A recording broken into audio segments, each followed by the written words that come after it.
There's a lot of people out there that'll be using puppies and kittens for that cuteness factor to bring you in and watch their videos. I don't stoop that low.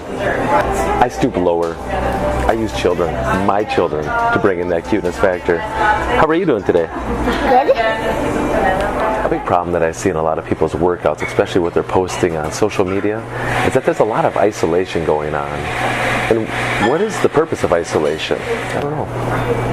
I don't know either. I don't know either. I think it's just what we're being told to do.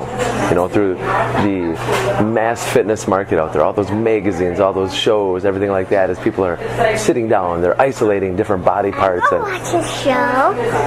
And the problem with isolation of body parts is that it doesn't have the carryover that you're looking for the real world, because we are not just a collection of parts. Our body is an integrated being. So when I move my left hand over here, that actually has a tie-in and affects my right foot to the other side. So we need to make sure that our training inside the four walls of our gym is purposeful, has practical application to what we're doing in life. Yeah, we don't know what the name is. How can we create a fitness experience that's going to promise you real-world carryover, a total body integration? Well, let's just start with one of my favorites, the bear hug squat.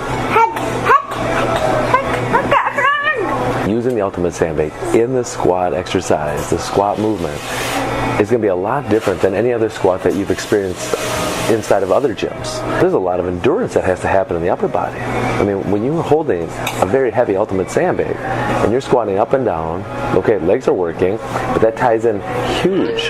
That ties in huge to the abdomen, to the core. And then your lats. Your lats are just burning because of how hard you're trying to rip that ultimate sandbag apart during the squat.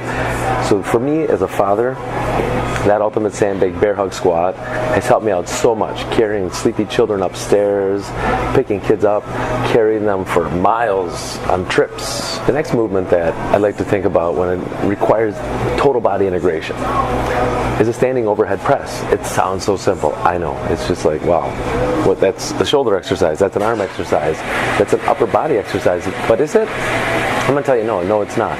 What we need to focus on during our overhead press is our feet in the floor. No bend in the knees. We need to keep those legs locked, and I want my feet plugged hard into the ground. I want that connection. The more that I press into the floor, the more that translates through the body, through the thighs, through the abdomen, through the upper back, and all of a sudden, that weight that's lifting up over my head is just basically what my feet are trying to say with the floor. It's the conversation. It's happening. Our last total body experience is a get up. Have you had enough hot chocolate, you think?